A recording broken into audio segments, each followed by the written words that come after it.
Hello, welcome to Radar Radio. We are back this week with John Browne. Hi, Browne. Hello, Joe. How are you? Not bad. So, Browne, obviously, everyone knows us from Monuments and the Flux Conduct. Did I say that right? Kind of, yeah. It's just Flux Conduct, Flux Conduct. but the Flux Conduct sounds kind of cool as well. I'm notorious for mispronouncing everything. And today we also have Catherine Hello. and Ash. Hey, Joe. Ash has a headache today, so he may be a bit quiet. Yeah, Browne. So, welcome. Browne, we've all known Browne for quite a long time, and everyone will know him from Monuments, and also, which hopefully you'll talk about in a bit, Fell Silent. Um, we we generally start off going, how did you get into this? How did you stumble into being a musician? Well, I got a guitar when I was 7 years old. It was a really crappy nylon no-name thing that was given to me by my uncle. And I played it for a little bit, but I didn't really get attached to it. And it wasn't until my cousin mentioned, "Hey, why haven't you got an electric guitar?" And I was like, "What's that?" And then I started looking into it, and I was like, "Oh, I want one of those." And I got it for my 13th birthday, so that was what, 99. And I couldn't put the thing down. And that was kind of the start of properly playing guitar for me. And just before that, I got into Bon Jovi, which I'm still a humongous fan of. And there's a video in particular, and it's called "Wanted Dead or Alive." And there's a video of it, and there's a Bon Jovi playing, and I was like, "That's what I want." So I'm Amazing. quite far away from it, but I still want that playing. so so you got into music because you want the jet plane. Basically, yeah, I saw that. I Yeah. saw this video. There's like, it's just like it's kind of like a tour video, and it's them traveling. It's them in a tour bus. It's them, in front of loads of people, and obviously the jet. And I was like, I want to do that. That's what I want to do. So that was kind of the start of it. Amazing. And obviously, there's a bit of a Milton Keynes history of gent, so which all kind of started with Fell Silent. How did you get into doing that band? So basically, Ackle at the time was dating someone that went to the same school as me. So, and he was also in a band with a couple of people that went to the same school. So that's kind of how I met him. The drummer's name was Mcdonald. Some people would know him because he did all the artwork for the Crawford Arms. Very good artist. He's done the artwork for Hacktivist, a bunch of other things as well. And he was the drummer in a band called Mikor Barish, which was Ackle's band before Fell Silent. And they were performing at the school for one of Luke's exams. And I met him through Luke and Lisa, his ex-girlfriend at the time, who I was in the same year as me, same music class, all that. Ended up becoming good friends with him. And then eventually he started Fell Silent with Nima, Max, and Noddy on the drums. And after they saw Meshuggah live, they decided that it was about time they got a second guitar player, and that's when I came in. And I joined Fell Silent in September 2004, and they were a band for, I want to say, about a year before that. When you say it like that, it's quite a long time ago. It is, yeah. We've been doing this sound for quite a long time. Yeah, and what I was hinting at is obviously from Fell Silent, you got Monuments, you got Tesseract, you got Heart of a Coward, and then you could say from Heart of a Coward, you also got Hacktivist. So Milton Keynes was quite a centre for these bands for one point. Yeah, definitely. And also the other members of Fell Silent as well, like Joe in particular, need to mention here because he wrote the guitars for the Zayn Malik track Pillow Talk, which I'm sure Yeah. you've heard on the radio. And he does a lot of work with other artists now, writing and co-producing and stuff like that. So it's actually expanded beyond the sound of gent, so to speak. And yeah, Joe was always a good singer, good guitar player. He was actually the best guitar player in the band, which was quite ironic that he wasn't the guitar player. Who would you say is the if you were to reform? Who would you say is the best guitarist in the band now? Joe probably would still be the best. Really? Okay. I mean, obviously, Yeah. you've got a renowned picking technique. and you seem to pick up covers quite easily, and obviously you experiment with a lot of different tunings. I imagine you could probably give him a run for your money. To a degree, yeah, but Joe was one of these guitar players that could play like John Petrucci, Steve Vai, could play all the sixth stuff. So he was like quite diverse. He could do all the rhythmic stuff, but he could also do all of the technical shredding, sweeping, and all that sort of stuff, which I was never particularly any good at. Which is why I believe he was the better guitar player. And do you think that kind of led you down your path to make sure that you're, one of the top rhythm players? Well, that kind of came around from having a problem with my skin, actually. So when I was 16, I developed psoriasis on my hands, face, elbows, and it used to tear my hands to shreds whenever I would try doing any lead guitar playing. So I kind of found a way to work around the problem rather than just quitting the instrument. Because obviously I enjoyed playing guitar a lot and I didn't want to quit it, but at the same time it was just I was going away from playing guitar with bleeding hands. Well, I can imagine obviously touring can be quite stressful. Do you have any flares up while you're on the road, and has that ever affected a show? Yeah, it has actually. One time was actually at Tech Fest. I want to say it was 2015. There's probably some video footage somewhere, but I actually had to put gaffer tape on my hands because it was torn apart so badly. It's not a problem now because I started a treatment and it's almost completely gone. So I don't really get it anymore. But I remember in 2015 on stage, I was particularly miserable just because my hands were bleeding everywhere all over my guitar. I think actually Khan helped me with the tape while we were on stage, but it was also the one where Chris didn't sing. I do remember that, actually. I do remember that show. Yeah. I didn't realise you had an issue. I remember Khan coming up on stage, but yeah, I couldn't remember. I mean, I had a few beers, actually, so but yeah, it's not a problem anymore. So like, maybe I should try playing some lead guitar now. But that's just a whole new rabbit hole to sort of wander down. Especially when players like Wes Hauck exist, there's almost no point. Yeah, I mean, it's definitely very daunting when you've got players like that, and obviously you've toured with some fantastic musicians as well. But I think from what I know about what you guys are tuned to, I can imagine if you did get back into the shreddy stuff, I can imagine there'd be some fantastic ideas floating around. I mean, yeah, Ollie's obviously done the solo in Animus. He's a very accomplished lead guitar player. But he also has said that while playing it live, he wishes he had never done it because it's another stress level to attain to. That's the good thing about rhythm guitar. Like, yeah, it's like our stuff is quite complicated in places, but at least you don't have to play a guitar solo when you're sweating.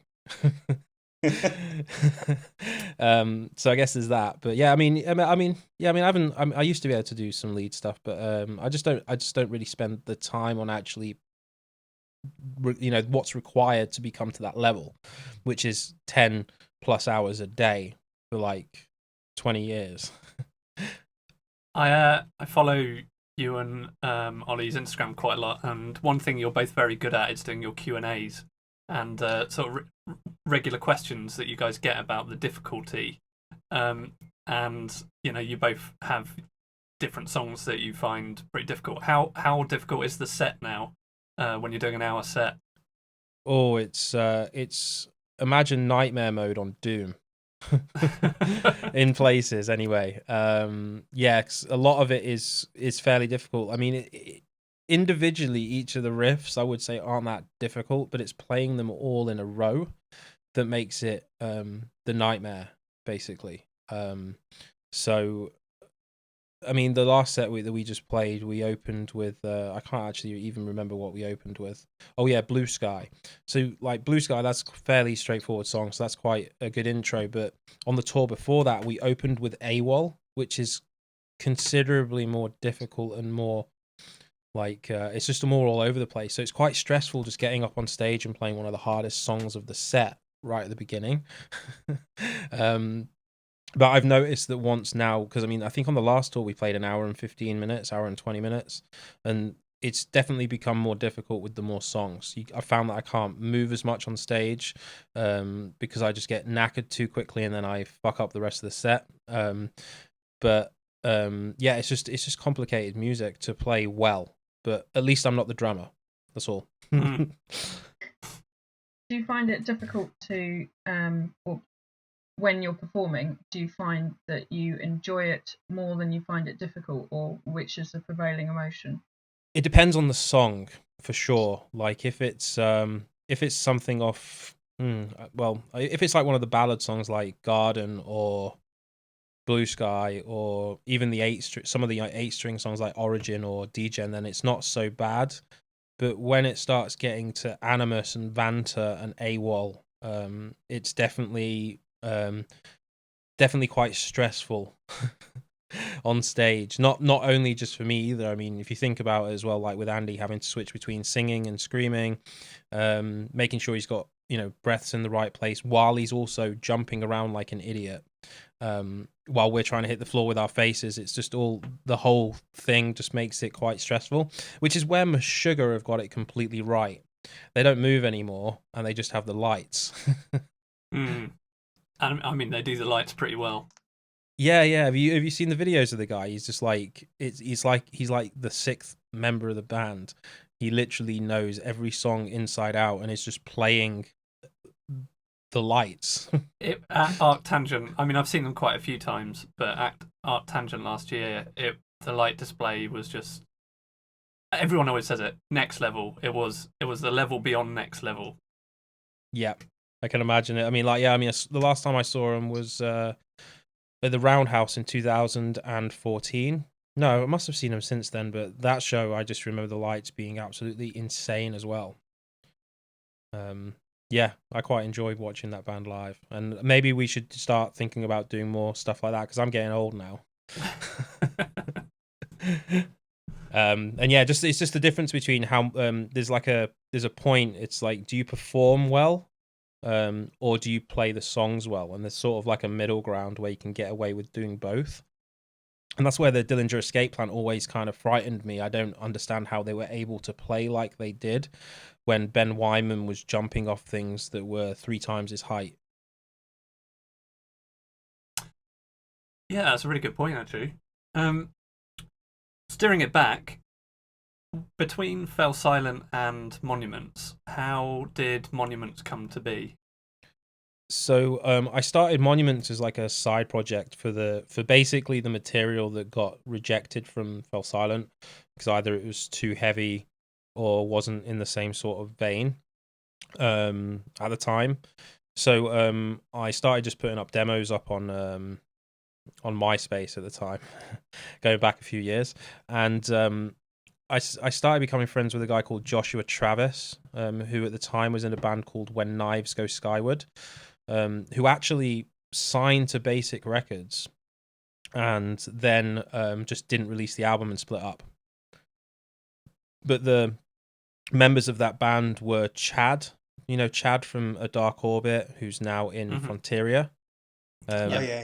Yeah, so I started speaking to Josh and I posted just 4 songs up and he just decided to put vocals in it over like a 3-day period, and that was kind of the start of Monuments, these 4 songs, which was in 2006. From there we did a couple of other demos and stuff like that, and yeah, there was like people that were enjoying that sound, like the Viljata boys said that they were inspired by it, and yeah, just basically started like that. And when Fell Silent split up, we just decided to just continue what had already been started there rather than going completely from scratch. The name was cool. Some people already knew what it was, and it gave us sort of like a little bit of a head start than starting completely from nothing. Yeah, when we had Mike Mallion on the other day, he was saying that he thought he was speaking to you about joining Fell Silent, but then you sort of slipped in that it was this new band. Actually, when he first came down, he was actually going to be joining Fell Silent, but we figured that considering it was just me and Nima at that point, that it would just be best just to change the name because it might alienate all the original Fell Silent fans. And yeah, I mean, let's be honest. I mean, like the Fell Silent record was pretty good, but it would have sounded completely, totally different, and it would have done, with Gnosis if you actually compare them. It's not. It doesn't sound like the same band completely. I mean, there's definitely elements of it there, but it's it's missing Ackle basically. I'd argue. I think. Well, I don't know. I haven't actually tried to learn anything off that first album because I actually do play guitar myself. But I would argue the Monuments album is actually probably groovier and more melodic. So I could definitely see why the Hidden Words, is almost kind of, it feels like quite a dark concept album, kind of like reminds me of Catch 33 in places. So having some of the tracks off Gnosis, definitely I could see how they wouldn't kind of fit in place. Yeah, I mean, a couple of the tracks off Gnosis were originally Fell Silent demos, like Memoirs, for example, which actually didn't make the album. But the song Memoirs was, we actually played that live as Fell Silent twice. We played a couple of the riffs from Doxa live with Fell Silent twice. And the Degenerate song was also started as a Fell Silent song as well. Yeah, and that shows you how old they are because they were all written in 2007 to 2008. And yeah, I mean, yeah, it's definitely, I would say that Gnosis is definitely heavier. I wouldn't say necessarily that it was more groovy. I think that maybe that's just a product of the 8-string and the lower tunings.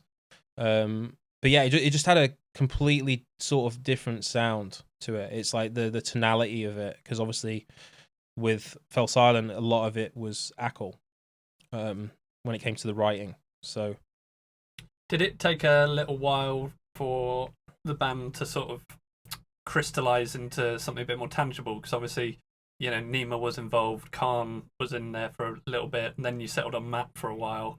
Did it take a while to get those first steps? Well, the first steps happened with Mike, really. So once Fell Silent was over, Mike actually sent a demo to Monuments in 2006 when I think he was around 16 years old. No, it must have been 16, maybe even 15, to be honest. And I remembered it because at the time I was like, this guy's incredible, but I don't have the time to do Monuments because I'm focusing on Fell Silent. And then once that all went in, I just remembered this amazing drummer, contacted him, and a few weeks later, he actually drove all the way to Spalding to just jam. And he came in his dad's jacket, which was a leather jacket. I don't know if you remember it. But yeah, I just remember like this guy, like quite a strange looking guy when I first met him, and I was just like, he's the best drummer I've ever heard, even back then. So we had Mike.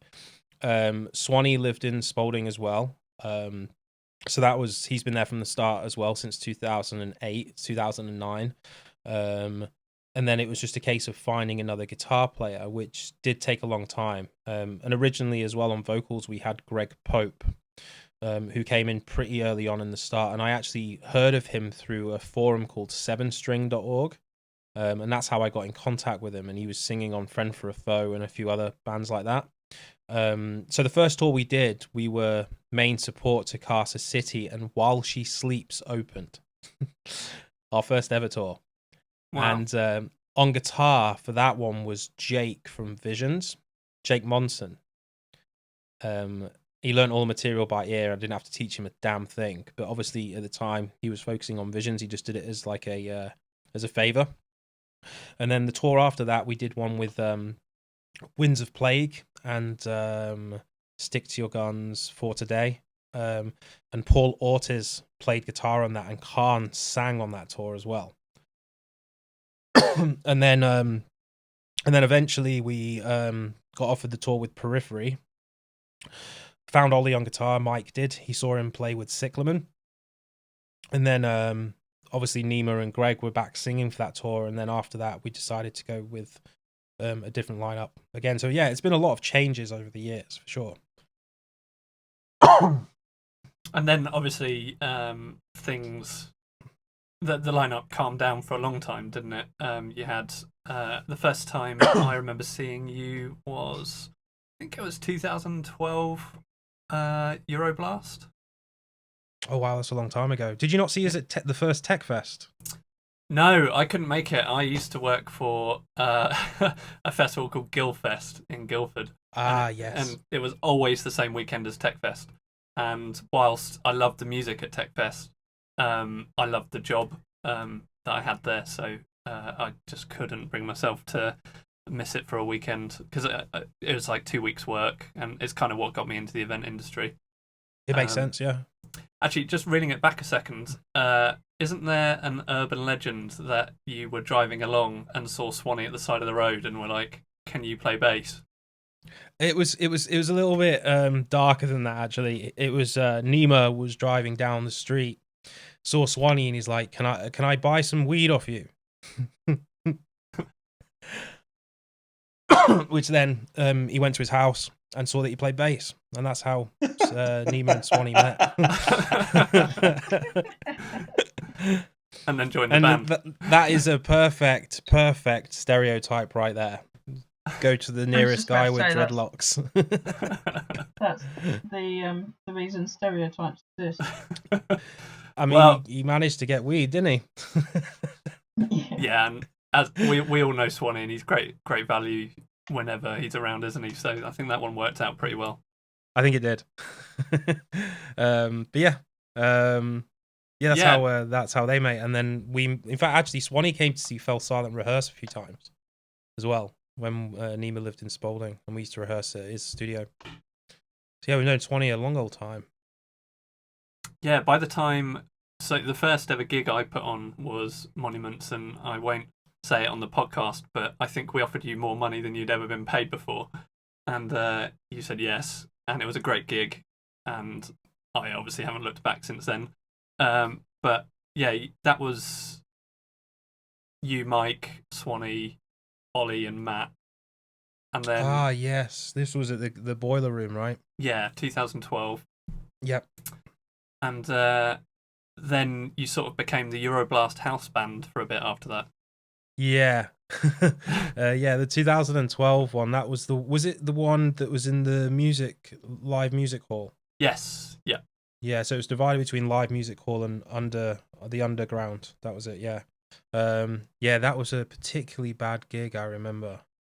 But yeah, after that, obviously we played Euroblast every single year up until 2017, I think. So we played 6 in a row. But we also played the year before 2012 and the year before that. The first Euroblast we played was 2010. Wow. Yeah, so the first Euroblast was at Bogan's Vi, which was also in Cologne. 2011 was at the Underground, and then it moved up to the live music hall, and then eventually up to Essig Fabric. And yeah, we've played every one. I was going to say, how did you?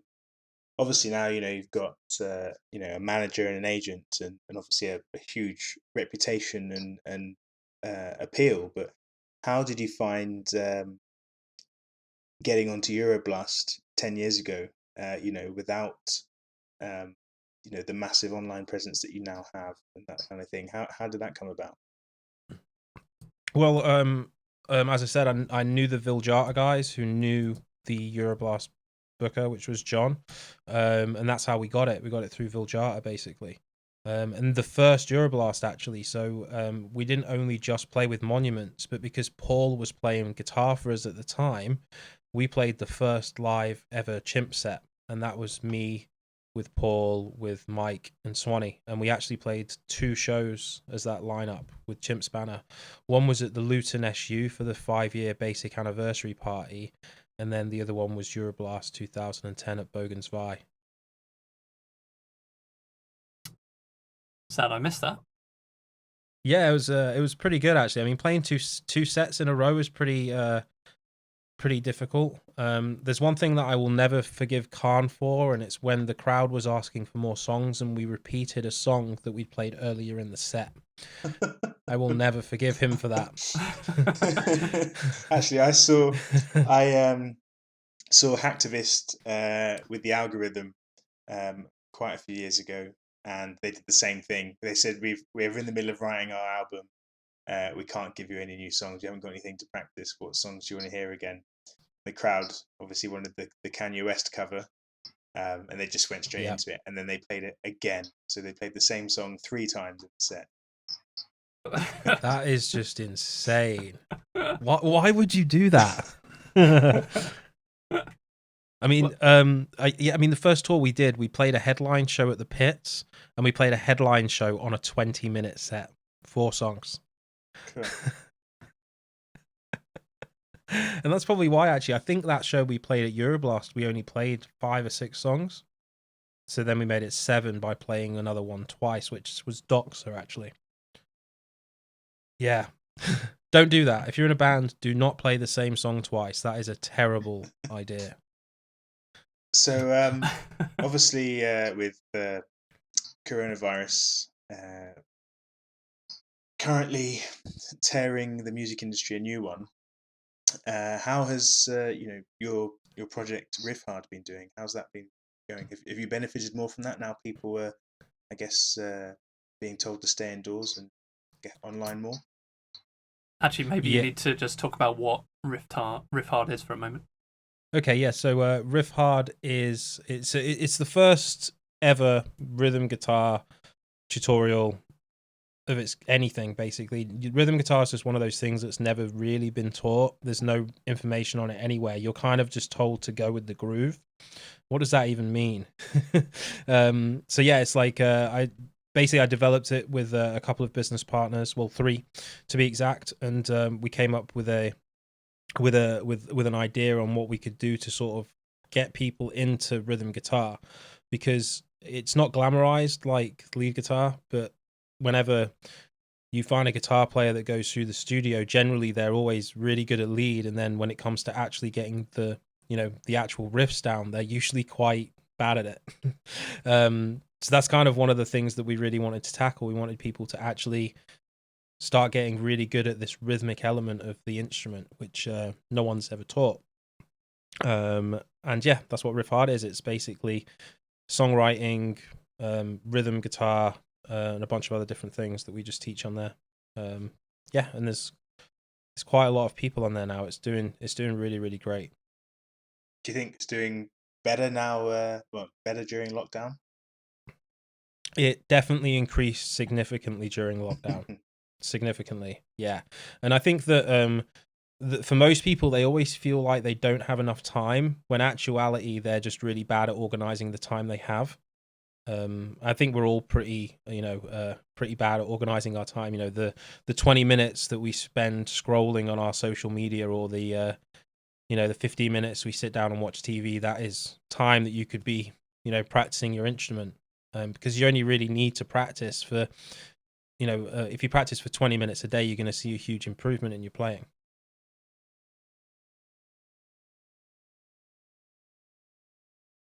Awkward pause. We'll edit that out.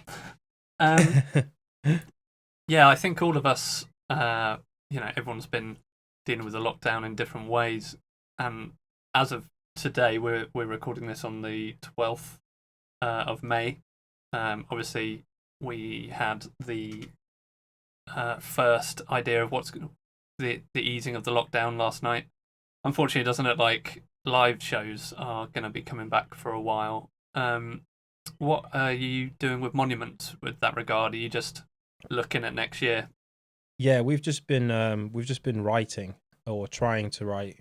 In my case, just trying to get the next album sort of together. But I've been trying to sort of write something completely different than what we is our current catalog of music. Even though I would say that all 3 albums sound different, I kind of just wanted something completely different that was still the essence of that sound. But yeah, I've just been kind of, could say, in a writer's block. Maybe I need to smoke some weed or something. Where's Swanee when you need him? Locked down. He's locked down, exactly. That's the problem. Yeah, I think 2021 is going to be a very big year by the looks of it. I'm speaking to a few other people who have the luxury of time. I think people have found it very difficult. You've suddenly got this time, so you have pressure. Exactly. Before, maybe it was a bit more of a fluid experience. I think so, yeah. I think that the moment that you're given something that you don't necessarily have, you kind of waste, pardon me, you kind of waste the moment, if that makes sense, because your body is, your brain has automatically gone to this point where it's like, well, I've got loads of time, there's no rush. Whereas in actuality, you should do the opposite and just say there's still a rush to get this finished. You know what I mean? You need the deadlines. Exactly. Yeah. I mean, everyone needs to organize their time well, and that goes on to say what I was just saying about RiffHard. We're all really bad at doing that. Definitely me. I'm really bad at organizing my time, but I'm getting better. Do you think with where the new album's going, has that kind of been something where you're taking Andy's ability into consideration, or are you more writing for yourselves and then kind of throwing it to the rest? I think it's just that well, Ollie's got one song that's got vocals on it that's really, really, really good actually. And I think that we're just kind of trying to explore sort of different sort of directions in which it could go in, because Andy's voice is kind of limitless in what it can do. Like if you've seen his covers on YouTube, he can do pretty much every single type of voice that you can imagine. Which is a great position to be in. Obviously, it's great that he can do the pitch screams, he can do the singing, he can do the screams, he can do the gutturals, he can do the really high pitched nasally stuff. But yeah, I would say that we're not necessarily writing to him; we're just trying to explore different directions in which the sound could go. Andy didn't really need to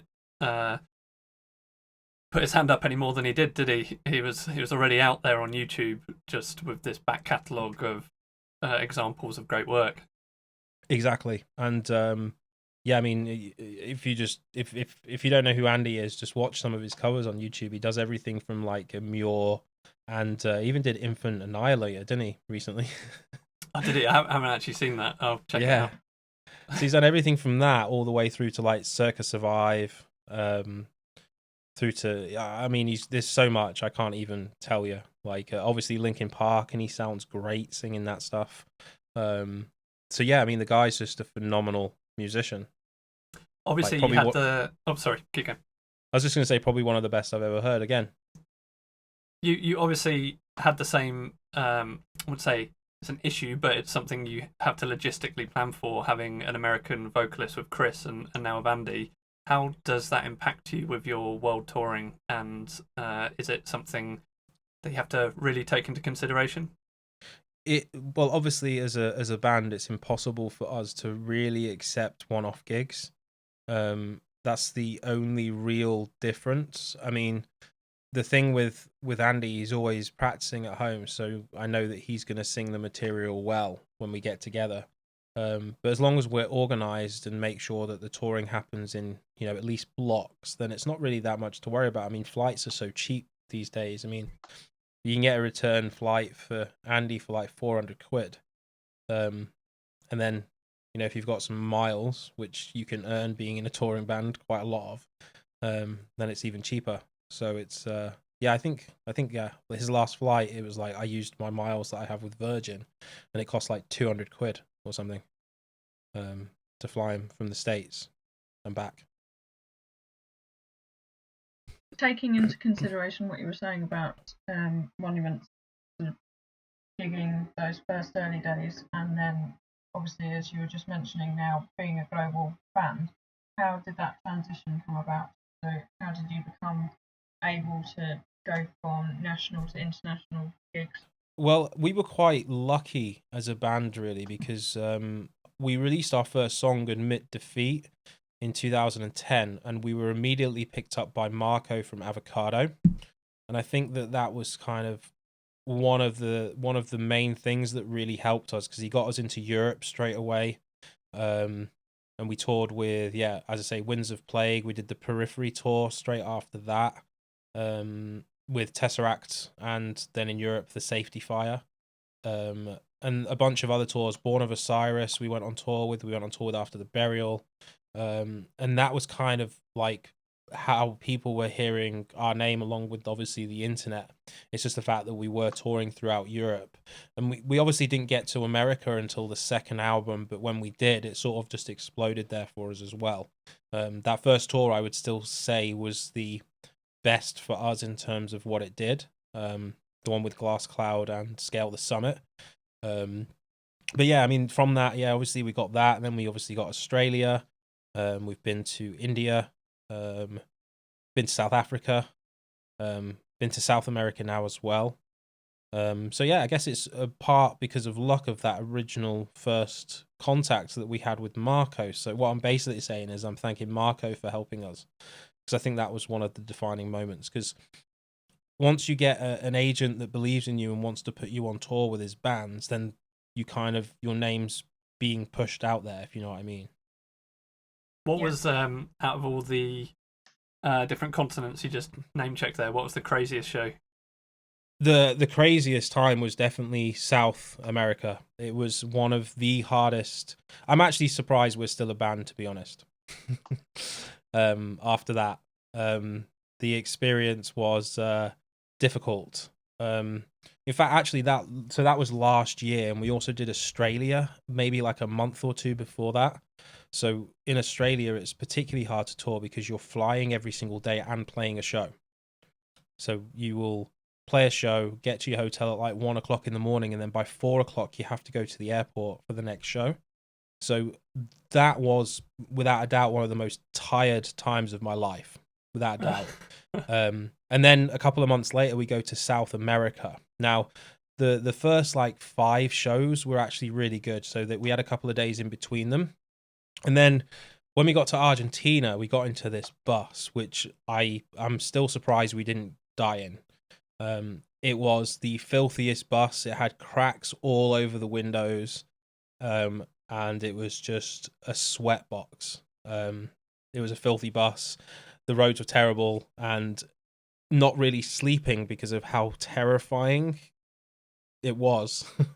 I can't really explain this in words. I kind of need to show you what it was, so you can understand. So, like, I mean, I wouldn't say that one show on that tour was difficult. I would say, if actually one show I would say would be Sao Paulo in Brazil, and it's because we were on stage and Lango's kick pedals just broke and we didn't have any spares. And I'm pretty sure that Swanee quit on stage that night. That's how difficult it was. And then, yeah, just Ollie doing his solo in a funny way that particular night saved it. So he started laughing. That was pretty much it. And then, yeah. I mean, I get what you're saying about the bus. When I was with Hartwick out in Ukraine, there was this bus journey that was the most terrified I've ever been. And I actually just went to sleep because I was if I die, I'm going to die in my sleep. I just can't witness this any longer. It's terrifying, isn't it? Like this, I can't explain it. It was so horrendous that I can't explain it. I mean, I think at one point we were driving for 14 hours and just had to eat service station food, but we were scared to eat the service station food. So everyone was like starving, hungry, and terrified. So in all of that touring as well, what was the best show you've ever done? Highlights for me, definitely Soundwave 2015, which funnily enough was Australia as well, but we had a lot of time off because the Soundwaves were only on the weekends. So you played like 2 shows and then had a whole week off. So amazing. It was pretty amazing. Yeah, and the one in Brisbane particularly, I remember being really, really good. Sydney as well. It was just as Spock died from Star Trek, and I remember Chris getting the entire crowd to do the sign. You know what I mean? So that was pretty that was pretty magical moment too. Yeah, but those 4 shows, apart from maybe Adelaide, actually, Adelaide was the desk died during our set because it was 40 degrees outside. But yeah, those shows were amazing. I really, really enjoyed that time. As far as South America goes, though, the one in Mexico City was really, really good. And Chile, actually. Santiago in Chile was also very, very good. Yeah, I obviously you only see the best of things on social media, and I was following you guys throughout that tour, and I was just thinking how amazing it looked. Obviously, you don't see the 14-hour drives and the near-death experiences, but those venues as well just looked fantastic. See, they were the good shows because that's when we were touring. Well, that's when we were playing with Periphery. Yeah. So then before that, we had 2 shows in Mexico, and I think at one of them there was 10 people, which is fine. I mean, that was actually still quite a fun show. But it was literally just the driving and the not sleeping and the being scared of sleeping that was that made it difficult in that particular instance. Yeah. What's been what's been your most, well, not treasured maybe, but what story makes you laugh the most when you think about Ollie losing his passport in Canada. I wouldn't. I mean, it doesn't make me laugh. I feel bad for the guy actually because I remember we had to leave him in Winnipeg. So this was the Devin Townsend tour, and he lost it in Canada, and we only had like 5 shows in Canada before we had to go back into the States. So we had to leave him in Winnipeg. He had to get a 40-hour train to Toronto to go and sort out a passport, and he only got home. He only got home a week before us. So we did and that was at the beginning of the tour. So it took him like 3 weeks or something to get his passport. And I feel really bad for the guy, but it does kind of make me laugh now. But I mean, what would he say if you brought it up? Yeah, I mean, obviously, like at the time as well. So we had the 40-hour train ride from Winnipeg to Toronto, and it was when we were in Toronto, it was minus 35 degrees. Wow. So yeah, and I don't think he really had a coat either. I think he like had a hoodie and a jacket. I mean, I know bands that that have toured Europe and forgotten travel adapters, but yeah, that's next level. So yeah, I mean, so for that tour with Devin, we landed in Seattle. Well, no, we landed in San Francisco, but drove to Seattle. So we had the one show in the United States, then went over the border to Canada. Played Vancouver, Kelowna, Calgary, Edmonton, Winnipeg, and then had to go back to the States to do the entire States run. And yeah, I think we were 3 shows in, and his passport had gone missing. It's never happened again, and I now I'm constantly self-conscious of ever losing it because you don't want to be in that situation. It's a horrible situation to be in, having to get on a train for 40 hours, and then he got bad toothache when he got to Toronto and had to have emergency dental surgery as well. God. Yeah, so I guess that's like one funny story. That's one for the grandkids. I'm just trying to think of some other funny stories. You've put me completely on the spot. I would say that Swanee actually in 2010 on the Winds of Plague tour, we were in Switzerland and he ate a weed brownie and he was out for 24 hours. Did you have to play a show in that time? No. So the most annoying thing was though we got held up at the Swiss border because it wasn't just him, it was our driver at the time as well. So our driver couldn't drive the van, so Khan had to drive the van over the border, and we got stopped at the border and they were convinced that there was drugs in our van, and they took it apart for I think the best part of 3 to 4 hours. So that's quite funny. Yeah, I can imagine. So out of everywhere you've listed as well, have you still got any bucket list places you want to go? Bucket list places. I would. I think I actually want to do more of Asia. That's one of the places that we haven't really played very much. We've done India, and that's it. We've not been to Japan. We've not done China. I did China last year for a clinic tour for Minez, and it was amazing. And I'd like to go there as an actual band because I think it would do really well. If you think about it, there's 1 billion people there. And they've only recently been introduced to the Western music because obviously it's so enclosed as a country. So getting over there to play shows, I think you could be massive in China, and then you wouldn't need to be massive anywhere else to make you pay. The images of Loath's gig they did in China just looked incredible. Oh right, Loathe have been there. I didn't actually know. Yeah, they had this giant. I think it was a giant LCD screen behind them, and they just had their logo in red and the background black, and it kept inverting, and it just looked formidably good. Yeah, I can imagine. I mean, how many people were they playing to? Like 500 to 1,000 or something? I couldn't quite tell, but they looked pretty big. They looked like a big room. Yeah. Like, I mean, from what I can gather, the bands do really well over there just because, I mean, one of the clinics, I think there was 200 people just watching me play guitar and talk about it.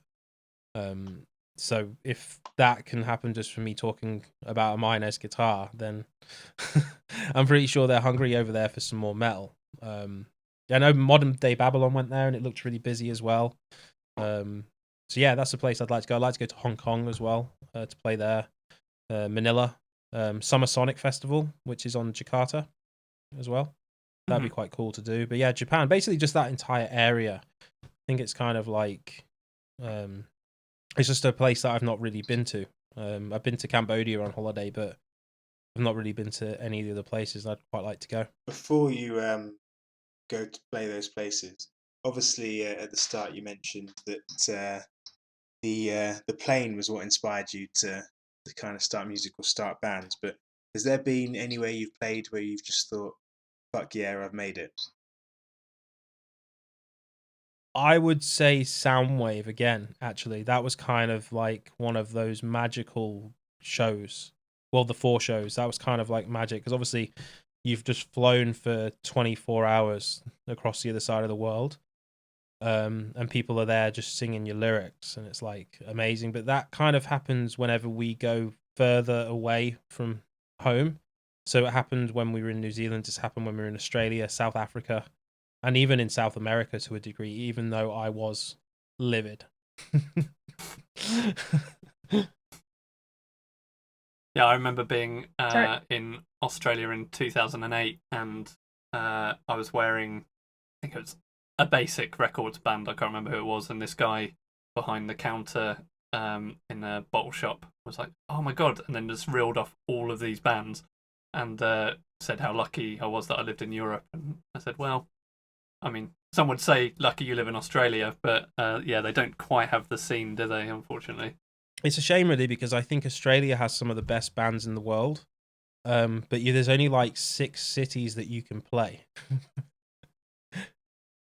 Yeah, I mean, Perth, where I lived for a bit, obviously they got Carnival, Voyager, Perth, actually, I think. Yep. Yeah. And a couple, I can't remember off the top of my head. There's quite a lot of good bands from Perth, but yeah, obviously the main one being Carnival. There's been some bands over the years as well. There was another one called Synthetic Breed, which I really liked. You probably won't know anything that I'm talking about there. No. There was another band actually from New Zealand called New Way Home that were really good as well. But yeah, I mean, just that entire region, there's only X amount of places they can play.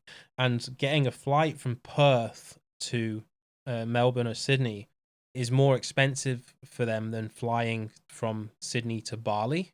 Yeah.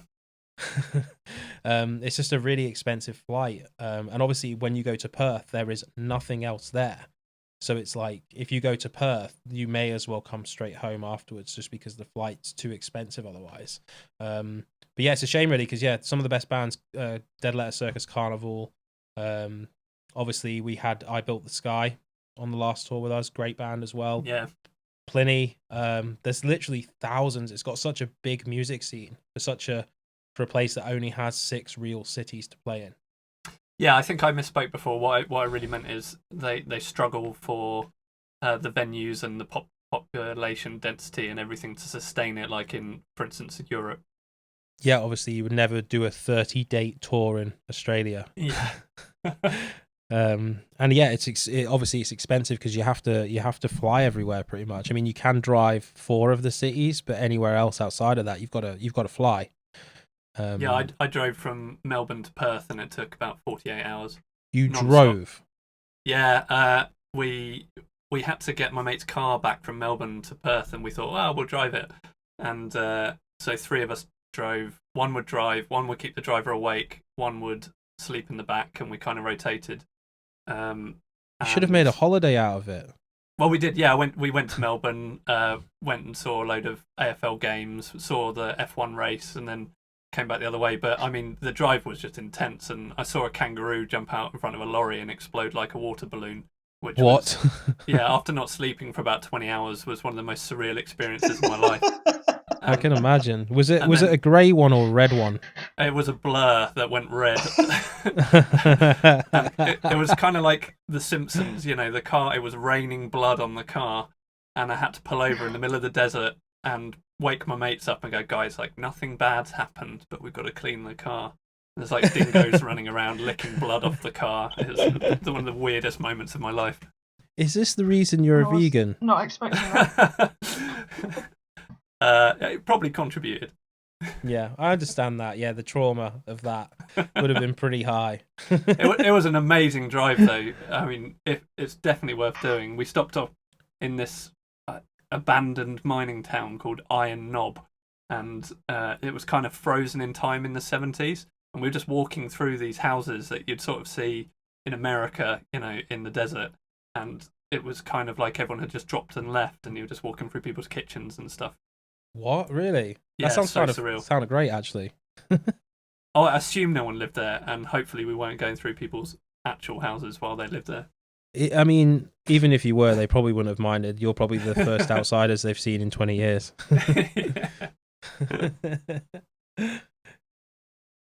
Taking it away somewhat from exploding kangaroos and common burglary, would you be able to explain to us about Flux Conduct and how that came about and what that is? So Flux Conduct was just basically me wanting to dump a load of ideas into originally it was only meant to be one album, and then I expanded it to two.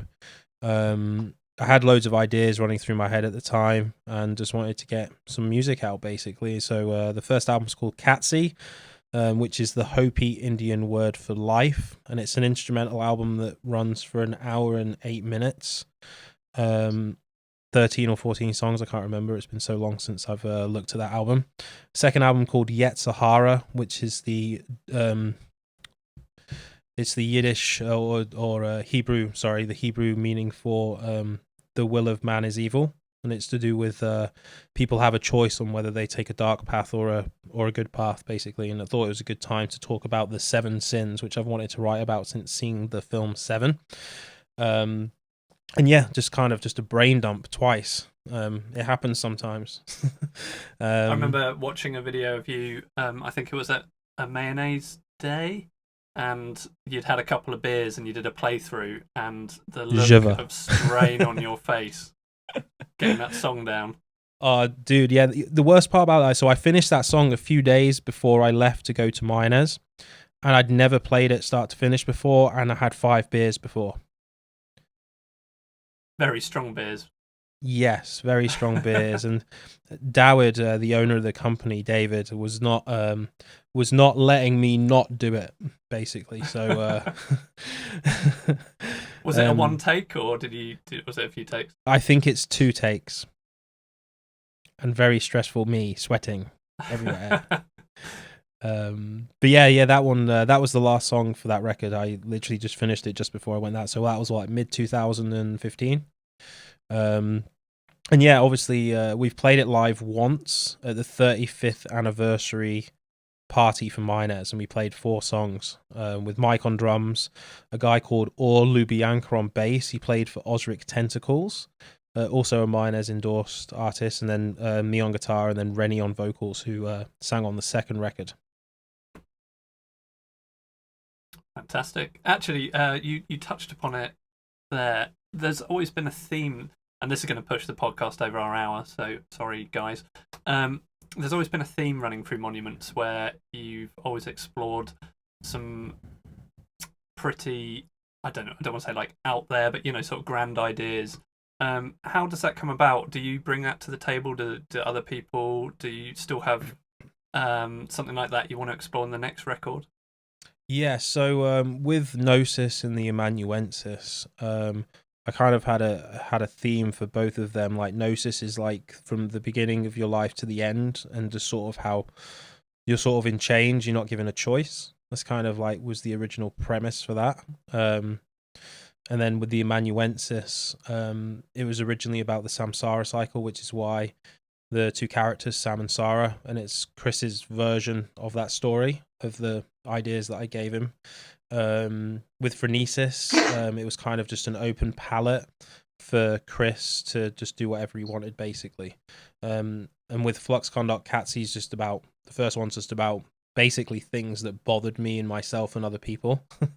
And then Yet Sahara was just about the 7 sins, which again is focused on different scenarios. I find that the reason for this is because I can't write music without having something to write to.